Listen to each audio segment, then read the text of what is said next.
Bonjour et bienvenue dans l'Entre du Dragon. On continue nos aventures sur Heroes of Might and Magic 5 et on commence notre nouvelle campagne avec les elfes noirs. Le sorcier, la naissance d'un héros. Alors, le chef de clan. Le clan Sombre Marque, qui vient de perdre son chef, a décidé de respecter la tradition en organisant un tournoi de héros. Un sorcier inconnu du nom de Raelag compte bien remporter ce tournoi afin de s'emparer de l'anneau du clan et de devenir ainsi son nouveau chef. Ok, alors on a des assassins, place du marché, minerais... tiens, c'est la première fois je crois que l'on nous propose un bâtiment pour comme avantage de départ. Je pense prendre le minerai, parce que si je dis pas de bêtises, je crois que la place du marché c'est... À l'avantage de la place du marché à notre côté. Je sais pas... Le minerai, c'est que ça me permet de construire plus facilement des bâtiments qui vous intéressent plus. Je sais pas si je vais utiliser la place du marché, donc on va partir avec ça.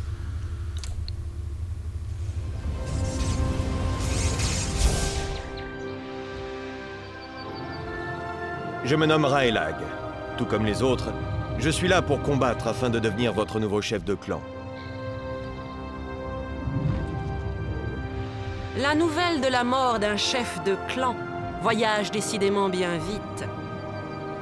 Étant vous aussi adepte de Malassa, vous pouvez effectivement concourir, même si vous n'êtes pas membre du clan Sombre Marque.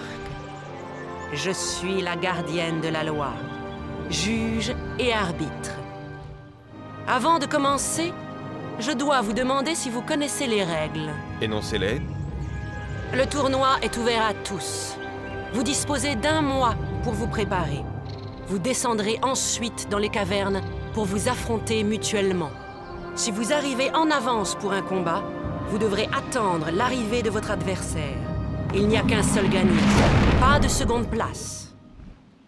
Qu'importe, je ne suis pas venu ici pour courtiser la victoire, mais pour la conquérir.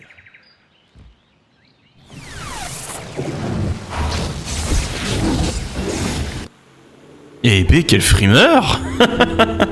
Voilà, on commence enfin avec les elfes noirs. Ça fait vraiment plaisir. Alors...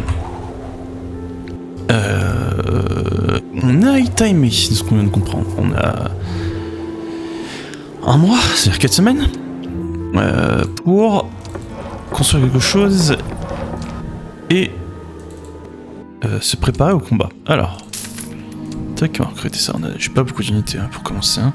Alors, on va quand même regarder ce que fait Raelag. Alors, on va lire ça un peu sa bio. Alors... On ne sait rien du passé de Raelag, et bien qu'il soit en direct, pardon, excusez-moi, je recommence. On ne sait rien du passé de Raelag, et bien qu'il soit direct et sans pitié sur les champs de bataille, ses plans et tactiques sont gardés aussi secrètement que son histoire personnelle. Ses ennemis hésitent longuement avant d'agir lorsqu'ils doivent l'affronter, car il parvient souvent à se montrer plus rapide qu'eux, à les déborder et à déjouer leurs manœuvres. Il est souvent nécessaire de réviser ses plans de bataille lorsqu'on est contraint d'affronter ce guerrier aussi rusé qu'intimidant.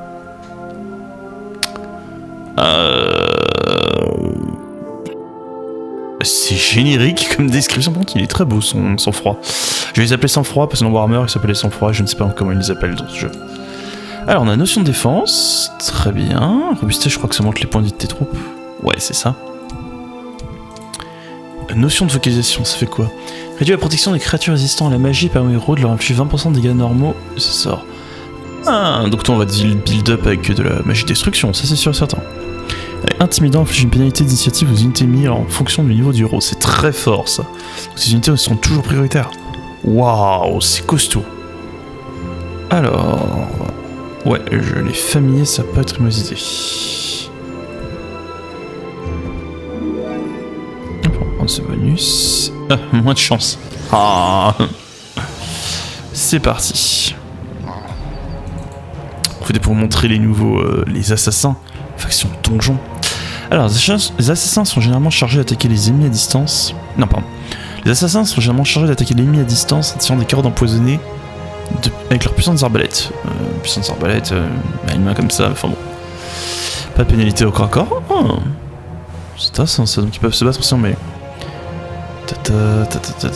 Vivant, attaque empoisonnée. Lorsqu'il attaque cette créature qui est pas empoisonnée, ça cible le poison qui charge des dommages à victime pendant les 3 tours qui suivront. Et hop, celui avec sa petite robe. Donc les éclairs sont surtout efficaces pour attaquer à distance avec leur arbalète, mais ils sont parfaitement capables de se défendre au corps à corps en canicité. Donc eux, ils ont aussi pas de pénalité au corps à corps, mais ils ont pas l'empoisonnement.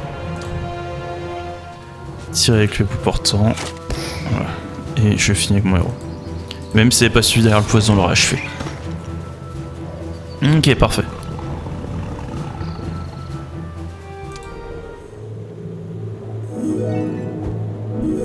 Ah, plein de minerais. Cool.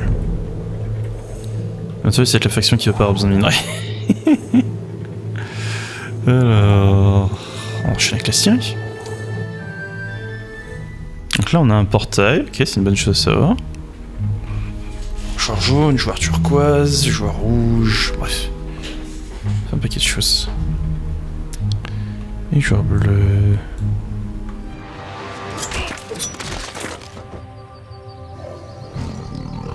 Bon.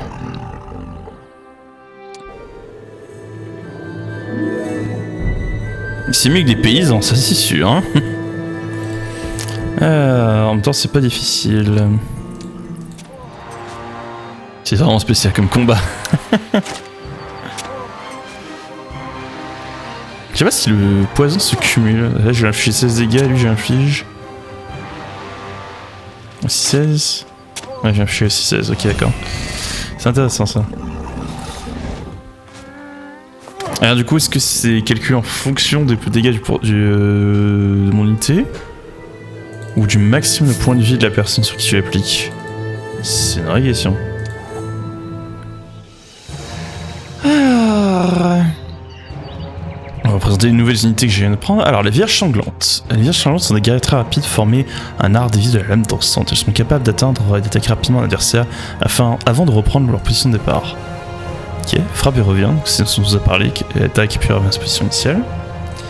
Et on a le Minotaure. Tout comme bon nombre de créatures hybrides, les Minotaures Mid-Homme-Tro furent créés par les magiciens des 7 cités afin de remplacer les orques.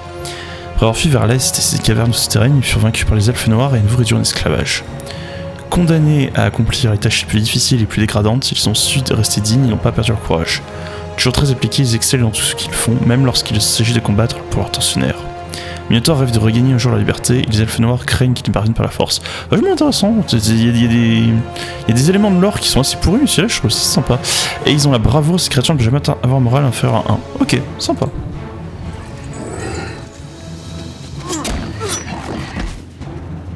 Bon. Un combat ardu, hein. Les ennemis autour de moi ont vraiment pas mal de stats. Ah. Point de la colère. C'est pas mal, mais c'est pas le type de dégâts, c'est pas le type de bonus que je cherche. Il va se trouver un combat. Alors... Les lanceurs de l'âme. C'est parti. Alors, la furie sanglante. Les furies sanglantes constituent l'élite des armées des elfes noirs. Alors que c'est seulement votre 32. Ouais.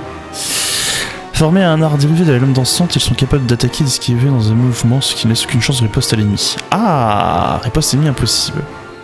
Ah oui, c'est vachement plus intéressant du coup que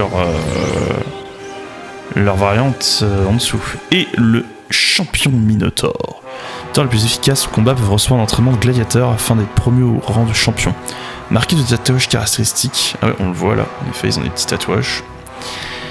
Ils maîtrisent l'art du combat à la hache double et sont capables de frapper un adversaire 2 fois de suite. Oh, incroyable.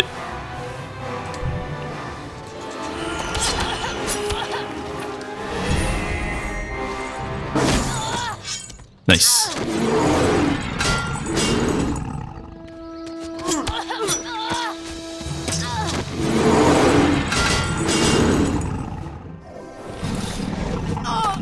Ah, il était pas très rentable ce combat. Hein. Aïe. Bon, alors. Maraudeurs noirs.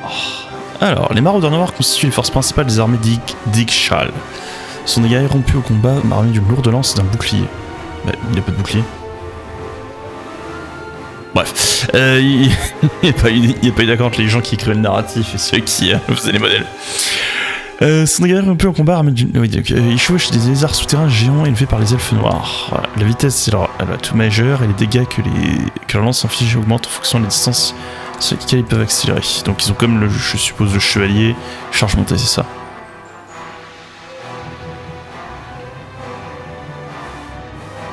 Je sais pas ici, c'est exactement le même truc que le... que je crois que ce chevalier il montait ses dégâts, mais en fait lui il réduit la défense de sa cible. C'est intéressant ça. Et enfin on a l'hydre. Alors... Très sympa. Les hydres sont des créatures souterraines capturées et dressées par les elfes noirs. Leur origine exacte demeure un mystère, même si elles semblent apparentées aux dragons depuis leur intelligence limitée et de leur absence de lien avec la magie. Elles sont dotées d'une force physique impressionnante et chacune de leurs 3 têtes est capable d'attaquer un adversaire différent simultanément. Riposte est impossible, intéressant.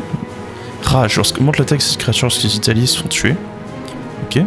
Et attaque qui touche simultanément tous les ennemis se faisant sur 3 cages adjacentes. On va voir si c'est une attaque spéciale ou si c'est de base.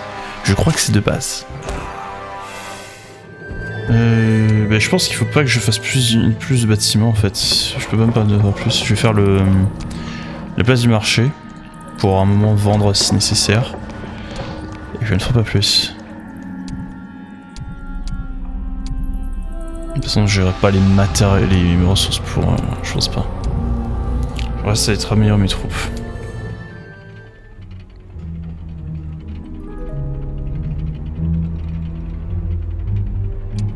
Que je suis proche de faire passer un héros sur Raelag. Un niveau, pardon, pas héros. Je suis à 7270, mais je pense qu'un mode de combat ça devrait être bon.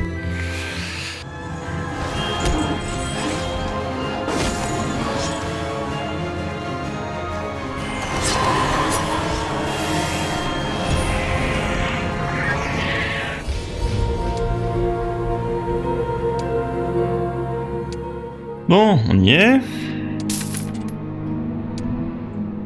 Là, armée finale. Alors la question que je me pose, c'est... Est-ce que j'ai moyen... d'acheter ça?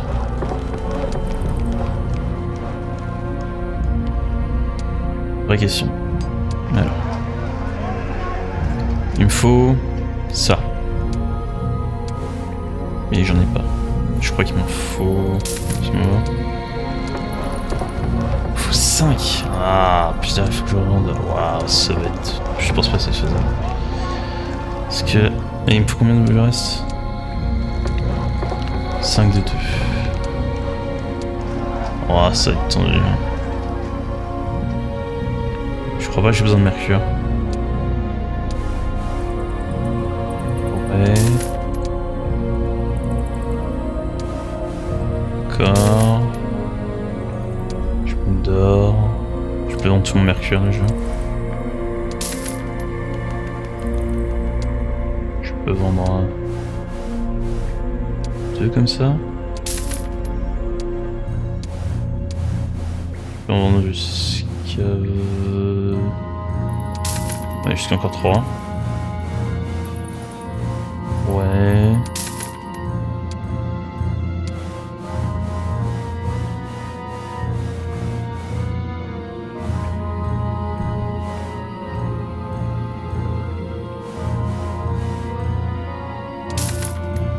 je crois que je peux faire l'upgrade, mais j'aurais jamais en fait assez l'argent pour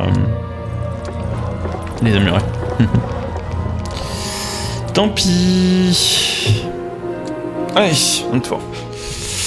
J'aurais même fait en profiter pour acheter des équipements de guerre. Tant pis, c'est pas grave. On va voir s'il y en a. Je vais me faire téléporter, je suppose. Que le combat commence. Celui qui a besoin de règle, son marque il y aura un chef de clan.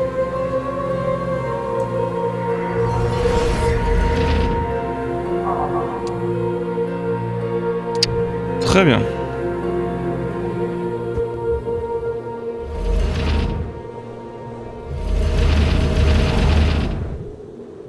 No chance. Ok. Oh. Normal. Oh. Ok, lui il est tout à fait faisable. Lui aussi. Difficile. Faisable. Ok. Est-ce qu'il faudrait que je vais me planquer et je laisse s'entretuer?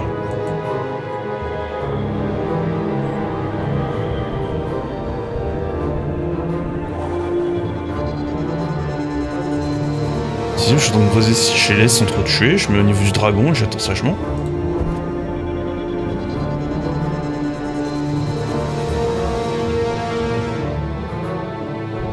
Quoi qu'il faut que je fronde derrière ce dragon, j'ai aucune chance, apparemment.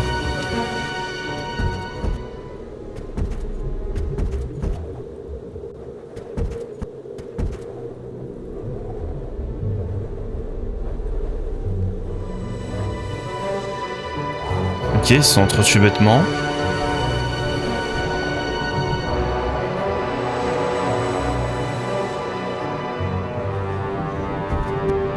Laissons-les se battre entre eux.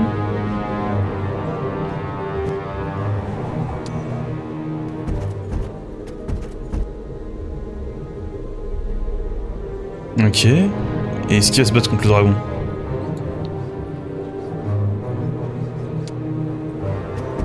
Non, il faut ça se battre contre moi. Et bah c'est parti. Alors, organisons ça un peu mieux.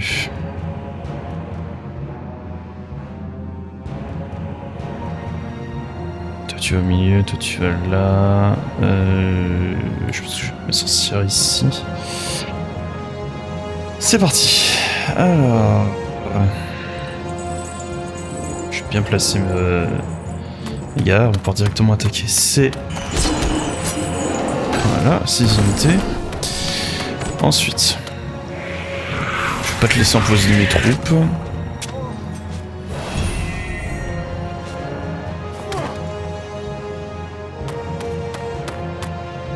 Ah oui, une nouvelle unité, la sorcière de l'ombre. Alors, la sorcière de l'ombre sont des prêtresses de Malassa. Elles utilisent des sorts contre leurs adversaires et se servent d'un fouet pour se défendre en combat rapproché. Ok. Jeteur de sorts, etc. Alors, qu'est-ce que t'as comme sort? Ex d'épuisement, ex de puissance et grâce de puissance. Ah, c'est pas mal ça sur les minotaures, la grâce de puissance. Et en termes d'attaque, tu as 4-6, une chance, et tu n'as aucune chance de tuer. Après, elle a combien de points de vie? 80 points de vie, mon héros fait... Je sais pas combien de dégâts fait mon héros. Bon. Ah ouais, avec un petit critique, on n'en parle plus.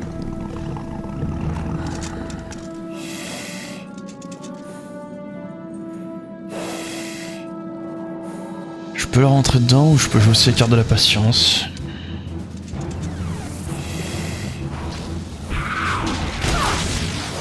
Connasse. Vraiment, je pense. Non, je garde mon mana parce que si c'est moi qui dois me taper derrière les... Comment ça s'appelle? Les dragons. Je vais galérer.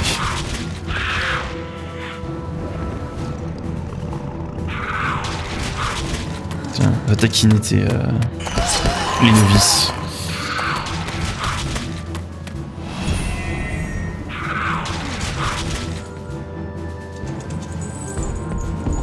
Kronk.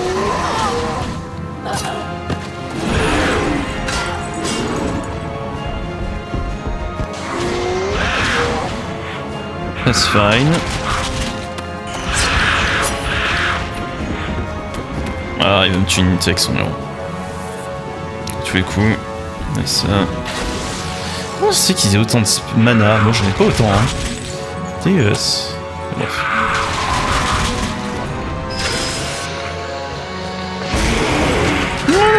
Sorti un quart du combat, ils sont entretués. Et maintenant? Ah, maintenant il n'y a plus les dragons sur le chemin. Parfait. À moi.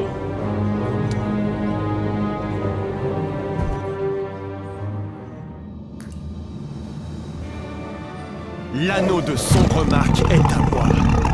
Me voici donc maître du clan. Le chemin qui m'a mené jusqu'ici aura été sinueux, mais ce n'est qu'une première étape. Eh ben, je dis pas le contraire. Quel enfer ça a été jusque-là? Mysticisme. Oh, je veux dire que c'est sympa, mais logistique tous les jours. Ah bah victoire, ok d'accord. Bah je pense que je me suis surcompliqué la tâche. C'est vraiment une mission où en fait tu sit and wait, tu t'assois dans ta forteresse, tu accumules des troupes, et c'est pas une bonne idée d'aller se battre en fait. Parce que les troupes, les ennemis que t'affrontes à l'extérieur sont vraiment de haut niveau. Ils accumulent très vite à la fin de chaque semaine des troupes, et ça devient super galère très vite, donc bah... c'est plus intéressant d'attendre et de les laisser... d'accumuler des troupes et d'attendre sagement. Puis alors je m'attendais pas à ce qu'ils s'entretuent aussi joyeusement. J'étais là, je sens que ça va me foutre. Mais non, ça s'est bien passé. Bon, eh bien, victoire. Et donc c'était une première game avec les elfes noirs. Gameplay très atypique, mais que j'aime beaucoup. C'est une de mes factions favorites. Et ouais, ça fait plaisir. On va découvrir donc l'histoire de ce charmant personnage, dont je n'ai toujours pas retenu le nom, comme d'habitude. Enfin, sur ce, si la vidéo vous a plu, pensez à laisser un like, ça fait toujours plaisir. Pensez à laisser un commentaire pour dire ce que vous avez pensé de la vidéo. Et pensez à vous abonner et activer la cloche, je vais toujours le dire. En tout cas, sur ce, tchuss!